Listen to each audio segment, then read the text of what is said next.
पहली बार जब मैं अमेठी आई तो शायद मैं 10 साल की थी। मुझे याद है चुपचाप से उनके पीछे बैठती थी, वो जीप चलाते थे, हम लोग राहुल और मैं पीछे बैठ के एक दूसरे की नोकझोंक यूं कर करके देखते थे कि पिताजी क्या कर रहे हैं, किस तरह से लोगों से मिल रहे हैं, प्यार से मिल रहे हैं, लोग उनको कैसे मिल रहे हैं। तो एकदम जो पहली सीख मुझे मिली कि एक नेता और जनता के बीच में कैसा रिश्ता होना चाहिए, तो उस उम्र में अपने पिताजी से मिली। आप सब जानते हैं मेरे पिताजी एक बहुत नेक इंसान थे, दिल बहुत साफ था, ईमानदार थे और बहुत हिम्मत वाले थे। जैसे जैसे मैं बड़ी हुई कभी कभी उनके चुनाव के प्रचार के लिए यहां आ जाती थी। पहली बार जब मैं 20-25 दिनों के लिए यहां आई तो अपनी माताजी के साथ उनके प्रचार में आई और यहां तातारपुर का जो गेस्ट हाउस था वहां पे हम लोग रहते थे। उस समय कुछ ज्यादा साधन नहीं थे, प्रचार भी अलग तरह से होता था, गांव गांव जाते थे, मैं माताजी के पीछे पीछे जाती थी। पिताजी चुनाव जीते, प्रधानमंत्री उस समय थे, अमेठी के लिए जितने काम कर पाए उन्होंने किए। यहां पे बड़े बड़े उद्योग खोले, सड़कें बनाई। उस समय इंडिया मार्क 1 होता था, हर जगह इंडिया मार्क 1 लगवाया। जहां रास्ता नहीं था रास्ता बनवाया, जहां सड़क थी खड़िंजा लगवाया, खड़िंजे पे पक्का किया। बार बार आते थे, अपनी जीप में बैठ के गांव गांव जाते थे। कभी आप सबसे डांट खा लेते थे, कुछ मांग थी आपकी वो पूरी नहीं हुई थी, शायद एक सड़क या एक नलका, आप डांट भी लेते थे, प्यार से आपकी डांट सुनते थे। ये सब बातें मैंने देखी। कुछ समय बाद जब वो चुनाव, देश का जो चुनाव है वो हारे, यहां से तो जीते ही थे, तो उनके ऊपर काफी मतलब उनकी सुरक्षा की काफी ये संदेह था कि कोई कुछ करेगा उनको। उनकी माताजी की हत्या हो चुकी थी, हम सब ने बचपन में वो देखा था, वो क्षण देखा था। अब मैं 17-18 साल की थी, पिताजी के लिए प्रचार किया था। पिताजी जो बड़ा चुनाव है वो हार गए, लेकिन अमेठी से फिर भी जीते थे। सुरक्षा की बड़े सवाल थे। हफ्ते 5 दिन व्रत रखती थी कि पिताजी सही सलामत घर आ जाएं। एक बार तो मौन व्रत भी रखने लग गई। पिताजी ने कहा तुमने आज ये दिन क्यों, इतवार के दिन? उन्होंने कहा ये दिन क्यों चुना तुमने मौन होने के लिए? इसी दिन कुछ घंटे मिलते से बात करने के, बाकी समय में काम करता रहता हूं। पिताजी ने हारने के बाद मेरे ख्याल से दुगना या 3 गुना काम किया होगा जितना उन्होंने जीतने के समय किया। जनता के बीच जाते थे, सद्भावना यात्रा की, रात के 4:30 बजे तक 3 बजे तक काम करते थे। मैं तब तक नहीं सोती थी जब तक उनकी चप्पल की आवाज मेरे कमरे के बाहर से गुजरती थी। मुझे सुनाई देता था कि पिताजी घर आ गए, तब नींद आती थी। घबराहट होती थी कि कोई कुछ कर ना देने। 2 साल बाद 1991 में एक फोन आया, किसी ने कहा कि पिताजी को कुछ हो गया है, पता करो। चुनाव प्रचार में गए थे, रात के शायद 10:30 या 11 बजे थे। मैं एकदम समझ गई कि कुछ बहुत बुरा हुआ है और अपनी मां को बताने का मतलब मुझे अपनी मां को बताना पड़ा कि जिस शख्स के लिए वो अपना देश छोड़कर हमारे देश आई थी, जिसके प्रेम के लिए उन्होंने कई त्याग किए थे, हमारी संस्कृति सीखी, नए तरीके सीखे, इंदिरा जी से हमारी भारतीय सभ्यता सीखी, वो खत्म हो गए हैं। मैं उनके कमरे में गई और जब मैंने उनको बताया तो उनकी आंखों में जो मैंने देखा, जैसा एक अंधेरा सा छा गया। और मैं आपको ये बात बता सकती हूँ कि उस दिन के बाद मैंने अपनी माँ की हंसी कभी उस तरह नहीं सुनी जैसे जब हंसती थी जब पिताजी होते थे। मैं बहुत नाराज थी, देश से नाराज थी। मैंने देश को अपनी अमानत भेजी, अपने पिताजी दिए हैं और देश में सुरक्षित नहीं रखे। मैं नाराज थी, दुखी थी। मैं सोचती थी कि मेरा दुख कोई समझ नहीं पाएगा, मेरे पिताजी वापस नहीं आए। टुकड़ों में खून से लथपथ एक झंडे में लपेटे हुए उनके शरीर के टुकड़े में घर लाई। मेरी टूटी हुई माँ सालों के लिए ठीक नहीं हुई। उन्होंने पहले ही इंदिरा जी की हत्या का सदमा देखा था, अब अपने पति को खो डाली। बहुत दिनों के लिए खाती नहीं थी, सिर्फ नींबू पानी पीती थी, 2-4 गिलास मुश्किल से जबरदस्ती करके खिलाती थी। बाहर नहीं जाती थी, किसी से बातचीत नहीं करती थी। 7 सालों के लिए घर के अंदर ही रही, ज्यादा बाहर गई नहीं। उस सदमे से बाहर निकल नहीं पाई।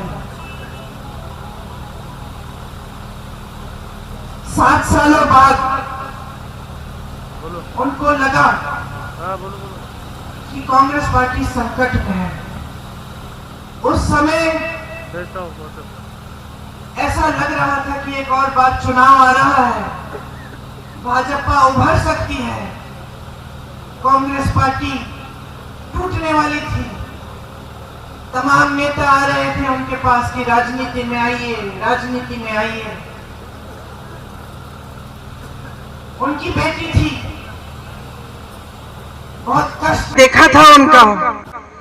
मैंने मना किया, मैंने कहा राजनीति में मत आओ, ये लोग तुम्हारा इस्तेमाल करेंगे, तुम्हें भी कुछ हो जाएगा, छोड़ दो, कोई जरूरत नहीं है, संभल जाएगी पार्टी, कोई संभाल लेगा, कोई नेता बन जाएगा।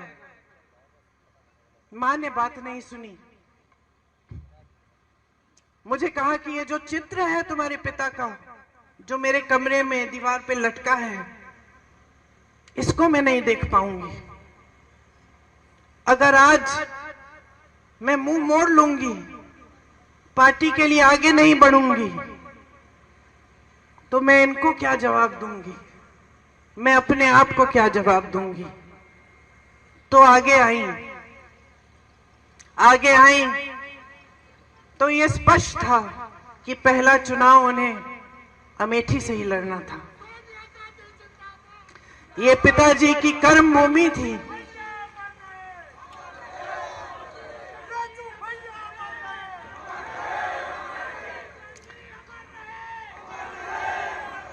सच बताऊं तो जब ये तय हुआ कि वो चुनाव लड़ेंगी अमेठी से, तो एक शाम को उन्होंने मुझसे कहा, प्रियंका कैसे करूंगी, मैं तो कभी चुनाव लड़ी नहीं हूं।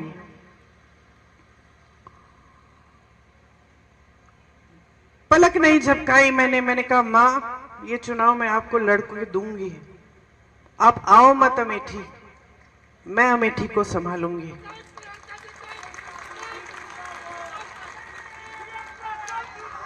और मैं आपको बताऊं मैंने ये क्यों कहा, क्योंकि मैंने आपको बताया कि जब मेरे पिताजी शहीद हुए तो मैं नाराज थी, दुखी थी। मुझे ऐसा लगता था कि कोई मेरा दुख नहीं समझ सकता। लेकिन फिर कुछ हुआ। उनके अंतिम संस्कारों के बाद हम अस्थि विसर्जन के लिए इलाहाबाद आए, ट्रेन से आए। वो ट्रेन यहां अमेठी और रायबरेली से गुजरी।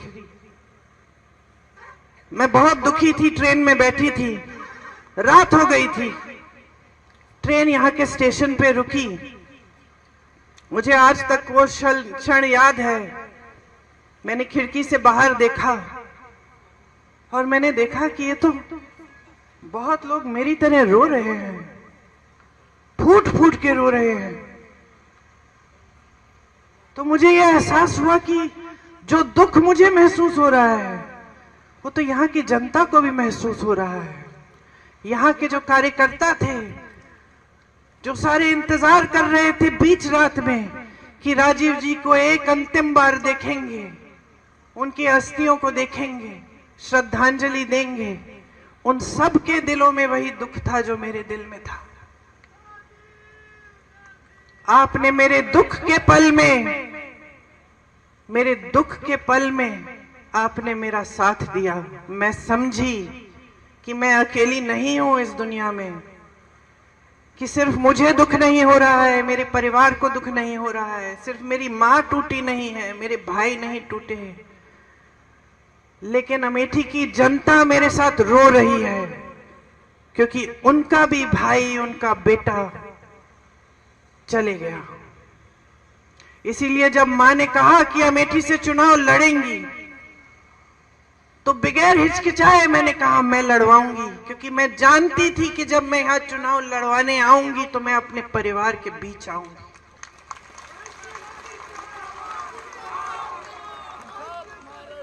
आप सब कांग्रेस के कार्यकर्ता हैं। आप में से बहुत चेहरे में पहचानती हूं। बुग्गी जी बैठे हैं उस समय, लेकिन आप कांग्रेस में नहीं थे शायद। आ गए, उसके बाद वापस आ गए। उसके बाद बहुत चेहरे में पहचान रही हूं। आपको याद है किन परिस्थितियों में हमने वो चुनाव लड़ा।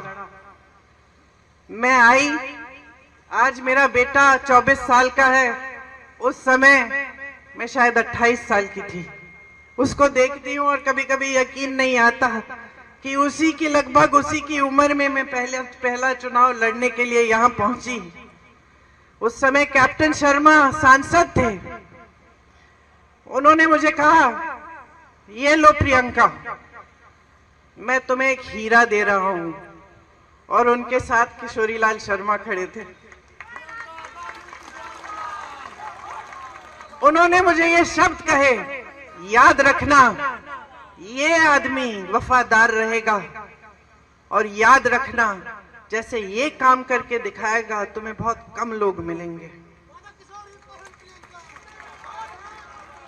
किशोरी भैया ने और मैंने किन परिस्थितियों में वो चुनाव लड़ा आप सब जानते हैं। मेरे ख्याल से जो बुजुर्ग हैं वो जानते हैं। केंद्र में भाजपा की सरकार थी, प्रदेश में भाजपा की सरकार थी। कल्याण सिंह जी मुख्यमंत्री थे उस समय। यहाँ कोई संगठन के नाम की चीज ही नहीं थी। बहुत साल हो गए थे पिताजी के समय से।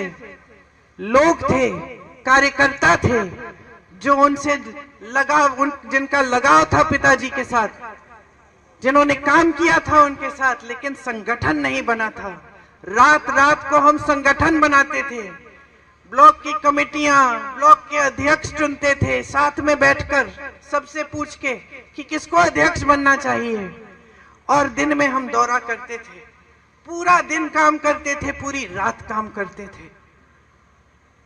उस समय मशीनें नहीं थी।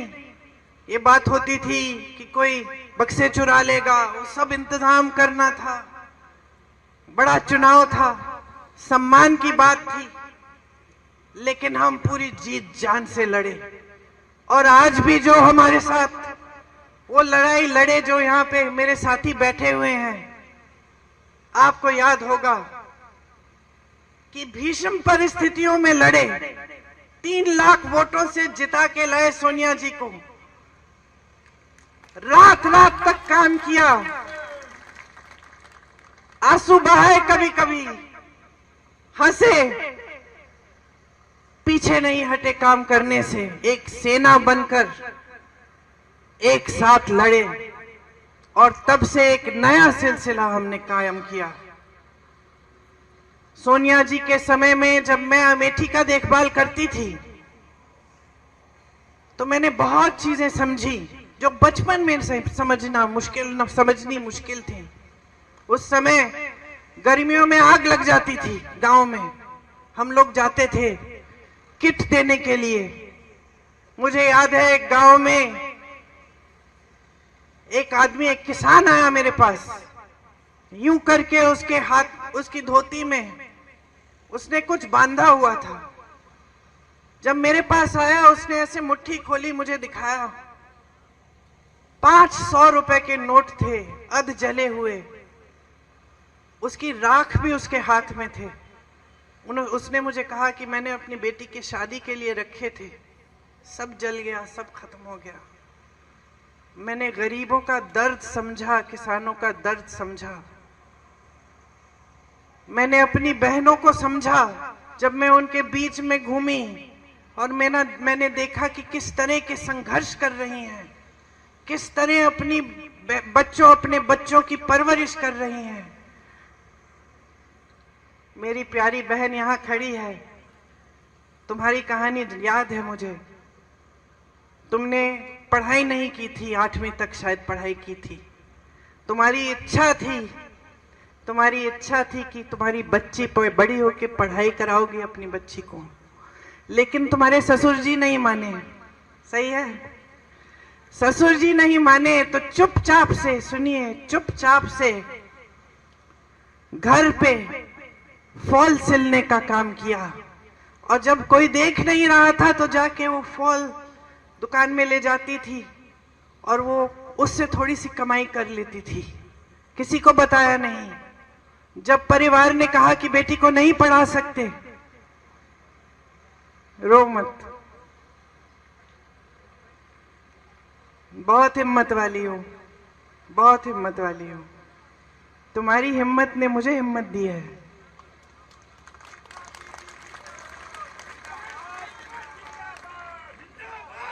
जब परिवार वालों ने बोला कि नहीं, बच्ची को पढ़ाने नहीं देंगे, तब इन्होंने कहा मैं पैसे दूंगी, पढ़ाने दो।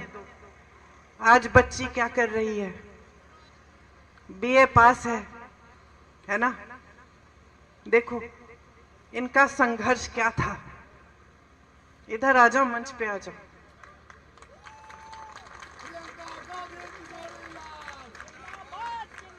तुम्हारी जगह यहां है। मैंने सीखा कि मेरी बहनें कितना संघर्ष कर रही हैं। मैंने देखा कि कड़ी धूप में,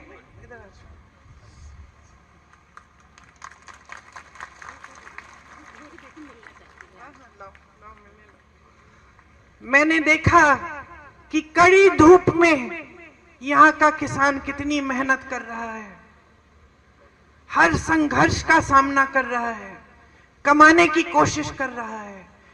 बैठो ना, बैठो, मेरी जगह में बैठ जाओ, बिठा दो, पूछ जाओ कि कितना संघर्ष कर रहा है, कितनी मेहनत करता है सिर्फ अपने बच्चे को पढ़ाने के लिए, ताकि बच्चे का भविष्य मजबूत हो पाए। मैंने देखा कि यहाँ के गांव-गांव में मेरे पिताजी, मेरे परिवार के प्रति कितनी श्रद्धा है।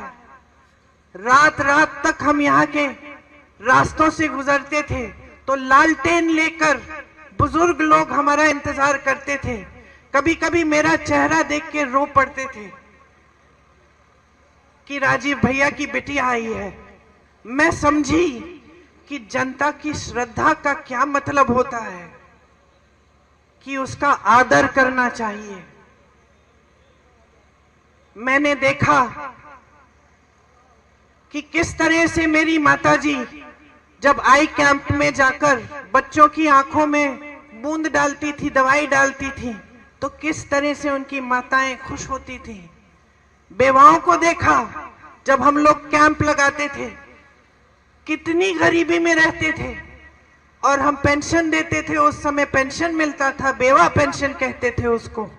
मैं समझी कि कितना संघर्ष था आपके जीवन में और कैसा रिश्ता था आपके बीच, मेरे परिवार के बीच, कि ये राजनीतिक रिश्ता नहीं था, एक प्रेम का रिश्ता था, श्रद्धा का रिश्ता था, सत्य का रिश्ता था।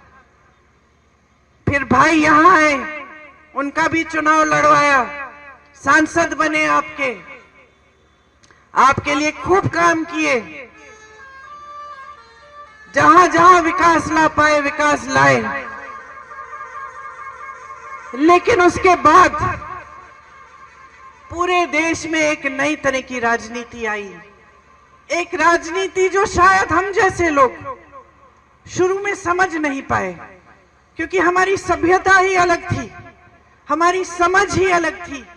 हमें सिखाया गया था कि जनता के सामने झूठ मत बोलो, हमें सिखाया गया था कि जनता का आदर करो, हमें सिखाया गया था कि जनता सर्वोपरि है। और हम अपनी आंखों के सामने देख रहे थे कि एक नई राजनीति उभर रही है, जो जनता के जज्बातों का इस्तेमाल कर रही है, सत्ता बटोरने के लिए जनता को गुमराह कर रही है। यहां अमेठी में आए ये लोग क्या समझेंगे, स्मृति जी क्या समझेंगी? ये तो यहाँ पे आपके लिए थोड़ी आई, ये तो राहुल जी को हराने के लिए आई, ये राहुल जी से लड़ने के लिए आई, ये आपके प्रति श्रद्धा की वजह से नहीं आई। वो कैसे समझेंगी ये रिश्ता?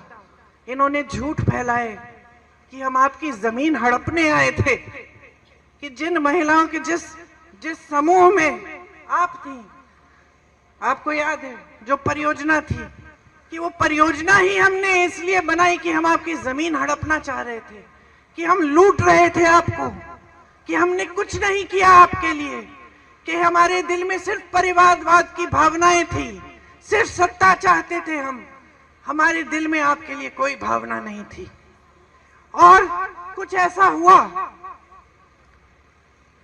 कि इन बातों से आप थोड़ा सा बहक गए, कुछ लोग बहके, कुछ लोग दृढ़ रहे।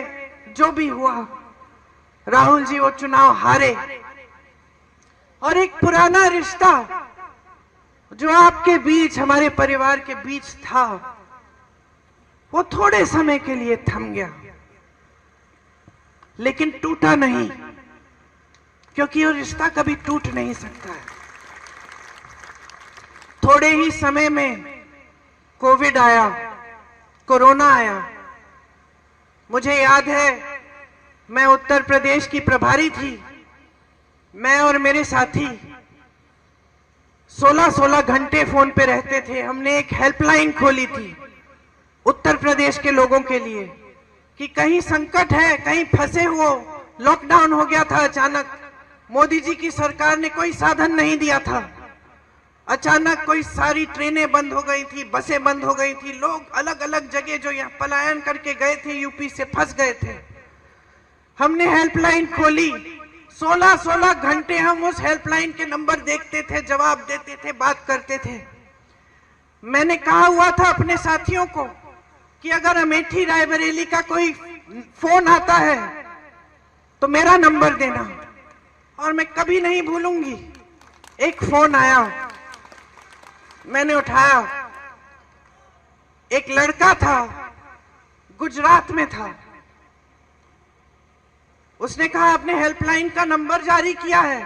मैंने कहा हाँ, बताया नहीं कि कौन हो। उसने कहा यहां पे मेरे साथ 16 लोग हैं, हमारे पास सिर्फ आज रात का खाना है, कल का खाना नहीं है, कुछ नहीं है, क्या करेंगे? मैंने कहा घबराओ मत, आप राहुल भैया को जानते हो?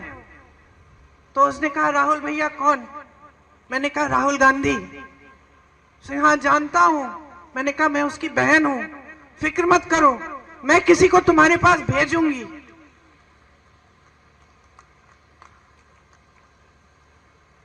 मैंने अपने साथियों को कहा कि गुजरात में जो हमारे कांग्रेस के कार्यकर्ता हैं, एकदम उनको फोन करो, नंबर दो, पता दो, खाना भेजो और उनकी वापस घर आने के लिए सुविधा बनाओ। जब मैंने उस लड़के को कहा कि मैं राहुल की बहन हूं, तो उसकी आवाज से मुझे पता चला वो रो रहा है। वो रोया। उसने कहा, दीदी अब आपका नंबर मिल गया है, मुझे मालूम है हम सही सलामत घर पहुंच जाएंगे। ये विश्वास था हम में, ये विश्वास था हम में तब भी अमेठी के लोगों के दिलों में। हमारा रिश्ता टूटा नहीं। हमने पूरी कोशिश की कि अमेठी, रायबरेली के जितने भी लोग अलग अलग प्रदेशों में फंसे थे, घर नहीं आ पा रहे थे, उनके लिए ट्रेन का इंतजाम, बस का इंतजाम, किसी को जीप से घर भेजा।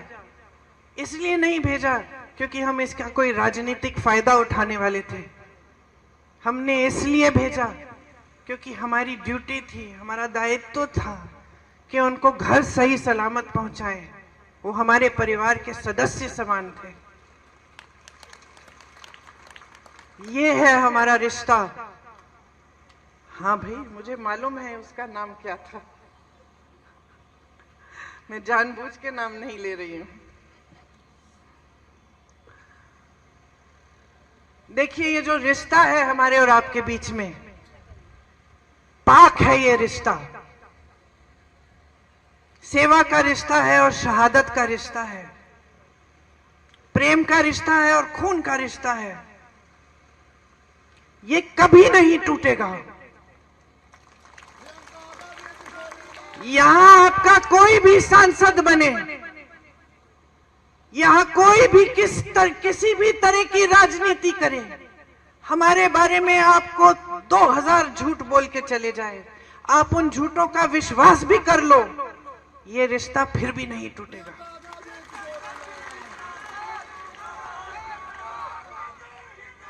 मैंने आपसे कहा शुरू में कि अगर अपने जीवन में एक ऐसा इंसान था जिसे मैंने पूजा, वो मेरे पिताजी थे। ये मेरे पिताजी की कर्म भूमि है। मैं इस भूमि को भी पूजती हूं। मैं इस भूमि को भी पूजती हूं। ये भूमि मेरे लिए पवित्र भूमि है। ये भूमि राहुल के लिए पवित्र भूमि है।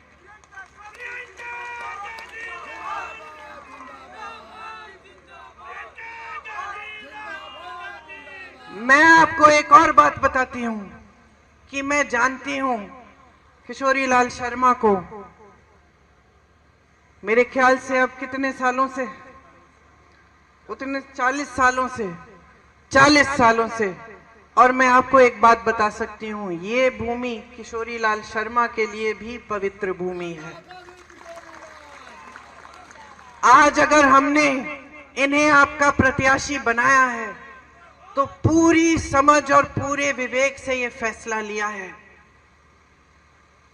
अगर इस संसदीय क्षेत्र का गांव-गांव कोई जानता है तो ये जानते हैं, यहाँ की सड़क कोई जानता है तो ये जानते हैं, यहाँ का एक एक कार्यकर्ता जानता है तो ये जानते हैं। आज अगर मैं किशोरी जी से पूछूं कि उनका नाम क्या है, वो मुझे बता देंगे। वो ये भी बता देंगे कि इनके गांव में हमने हैंडपंप लगवाया था और इनकी बेटी को हमने पढ़ाया है, और बीच में ये हमसे नाराज भी हो गए थे क्योंकि इस गांव में जो दूसरे कार्यकर्ता हैं जिनसे इनकी लड़ाई है, उनको हमने थोड़ा आगे बढ़ा दिया था। इतिहास जानते हैं आपका। रिश्ते जब हमने बनाए तो इन्होंने भी बनाए, सेवा जब हमने की तो इन्होंने भी की, श्रद्धा जब हमने दिखाई आपके लिए तो इन्होंने भी दिखाई, जब हम आपकी समस्याओं को समझे तो इन्होंने भी आपकी समस्याओं को समझा। इसीलिए आज इनका हक बनता है कि ये आपके प्रतिनिधित्व के लिए यहां आज खड़े हों। क्योंकि उन्होंने उतना ही काम किया है आपके लिए जितना हमने किया है, और उतनी ही श्रद्धा के साथ किया है। आज पूरे देश में जो राजनीति फैली हुई है वो झूठों की राजनीति है, नाटक नौटंकी की राजनीति है।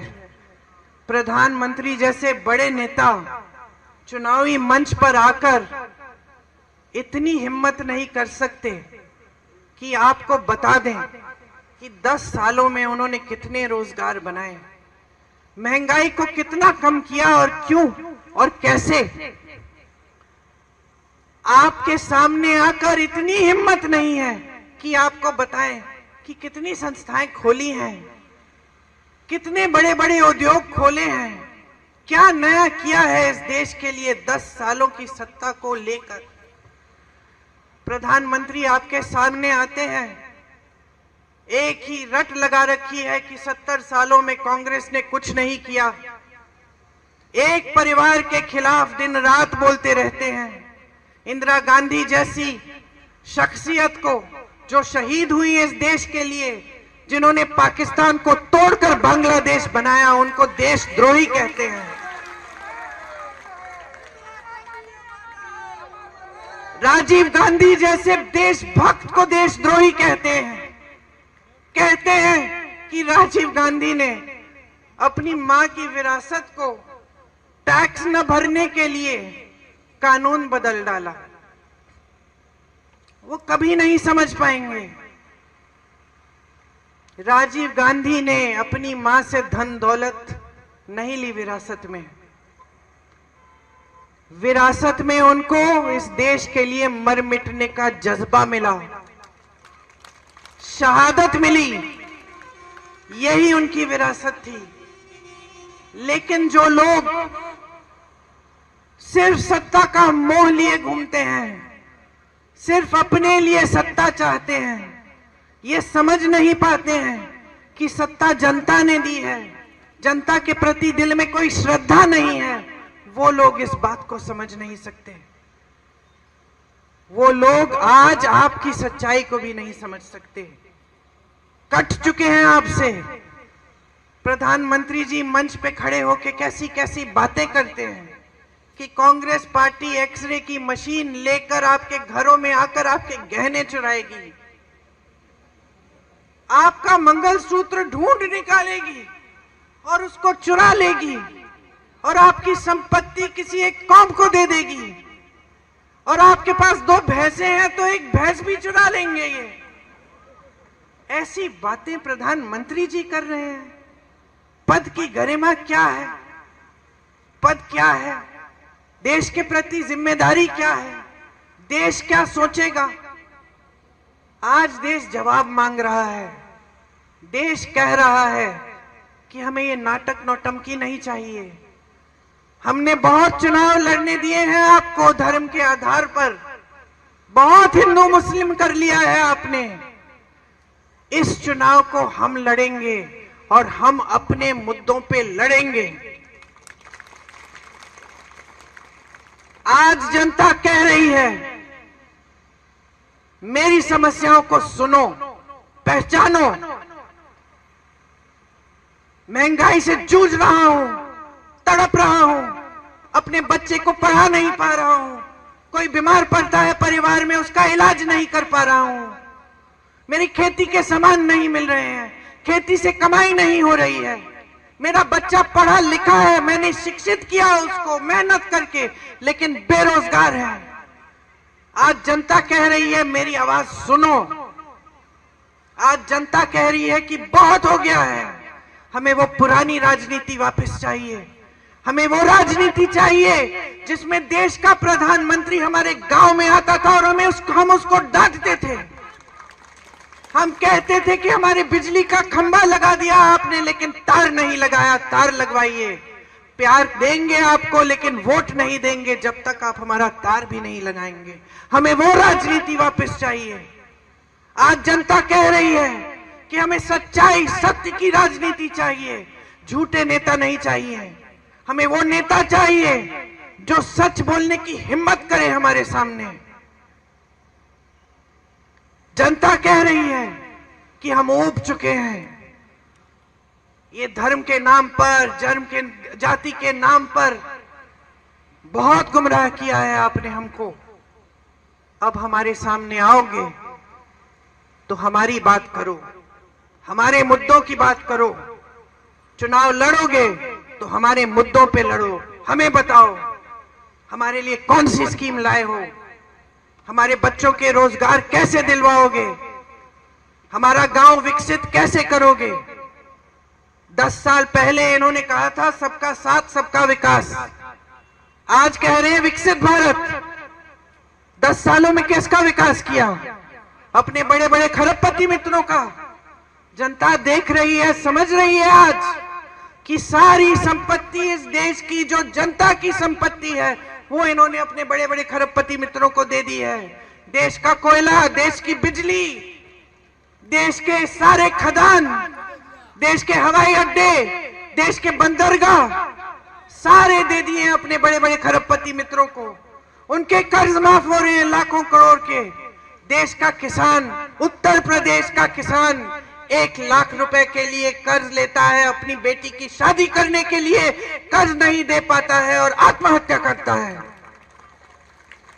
उत्तर प्रदेश का किसान कतार में खड़ा होता है खाद वितरण के लिए, 2-2, 3-3 दिन खड़ा रहता है ये सोच के कि खाद मिलेगा, कमाई हो जाएगी। उसी कतार में खड़े खड़े मरकर गिर जाता है। मैं उसके घर गई हूं और उसके लिए 1 रुपया कर्ज माफ नहीं करते ये प्रधानमंत्री।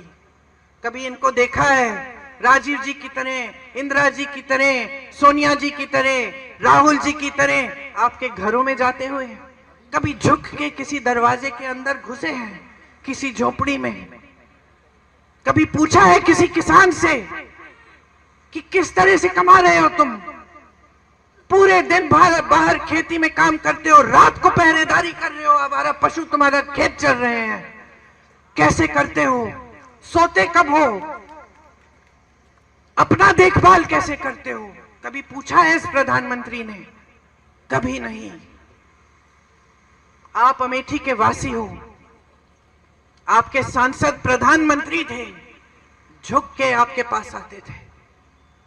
ये प्रधानमंत्री वाराणसी से बार बार चुनाव जीतते हैं, एक गांव में नहीं गए हैं, वहां एक गरीब के घर में नहीं घुसे हैं, एक बार झुक के आपसे बात नहीं की है।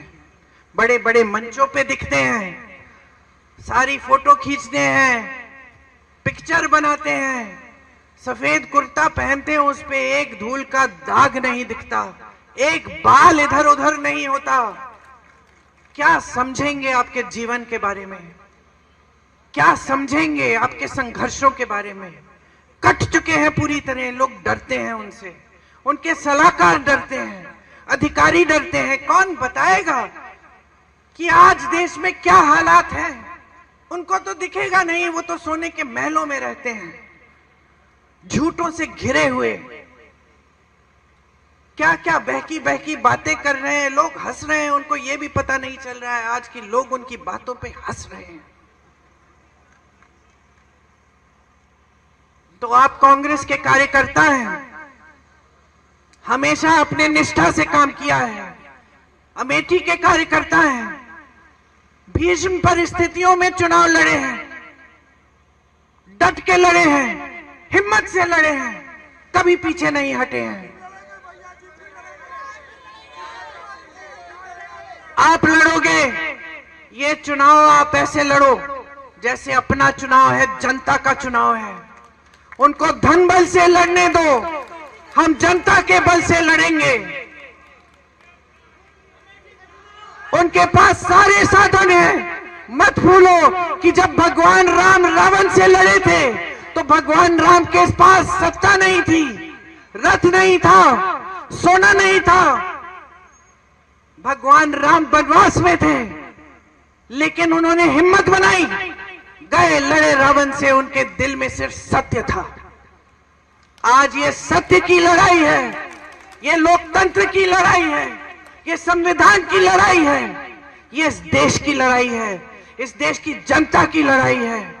ये अपने लिए नहीं लड़ रहे हो चुनाव, ये किशोरी लाल शर्मा के लिए नहीं लड़ रहे हो, ये आप अपनी धरती के लिए लड़ रहे हो, अपने देश के लिए लड़ रहे हो, अपने लोकतंत्र के लिए लड़ रहे हो, अपने संविधान के लिए लड़ रहे हो। मन बनाओ, मन बनाओ।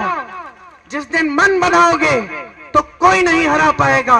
इस चुनाव को जीत के जाऊंगी मैं यहां से, मैं आपके बीच आऊंगी, आपके साथ लड़ूंगी और अमेठी के इस पवित्र धरती में सही राजनीति, सत्य की राजनीति वापस लाने के लिए लड़ूंगी और कोई हमें हरा नहीं पाएगा। ये मैं आपसे कह रही हूं, ये वचन मैं आपको देके जा रही हूं। आज आप जब इस मीटिंग से जाएंगे, मैंने रायबरेली में 2-3 दिन पहले जब सभा की थी तो मैंने घंटे गिने थे। अब आप गिन लीजिए कितने घंटे हैं। उस समय वहां पे 330 के तकरीबन थे, अब कम हो गए हैं। 2-4 घंटे सोने के लिए रखिए, बाकी घंटे बाहर जाइए, प्रचार करिए, लोगों को समझाइए, लोगों को इस देश की सच्चाई दिखाइए, बताइए, प्रमाण दीजिए कि कांग्रेस ने जहां जहां सरकार है क्या क्या करके दिखाया है। किस तरह छत्तीसगढ़ में हमने आवारा पशु की समस्या खत्म की, किस तरह कर्नाटका में महिलाएं बस की यात्रा फ्री कर रही हैं, किस तरह आज कर्नाटका में, तेलंगाना में महिलाओं के खातों में पैसे आ रहे हैं हर महीने, किस तरह हमने किसानों को मजबूत किया अपने प्रदेशों में, किस तरह हम ऐसी नीतियां लाएं जिससे देश की संपत्ति वापस इस देश की जनता के हाथों में जाए।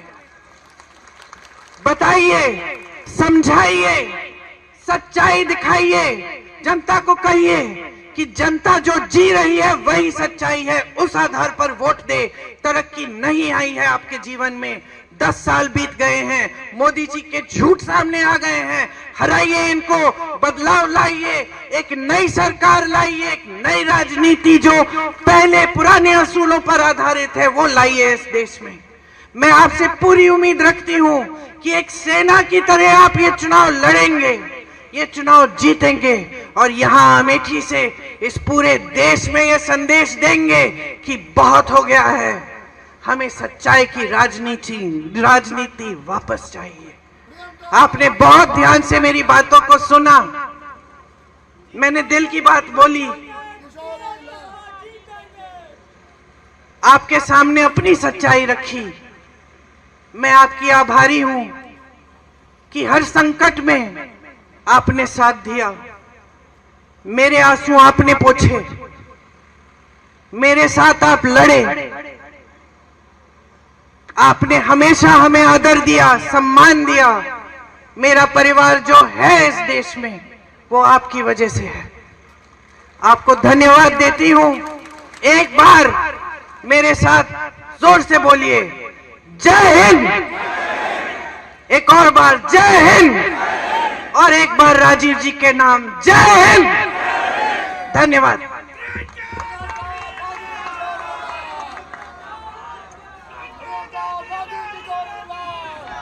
बहुत बहुत धन्यवाद। एक बार जोर से प्रियंका गांधी जी का नारा फिर से लगाएं। प्रियंका गांधी जिंदाबाद, राहुल प्रियंका जिंदाबाद। बहुत बहुत धन्यवाद साथियों, बहुत बहुत धन्यवाद आप सबका।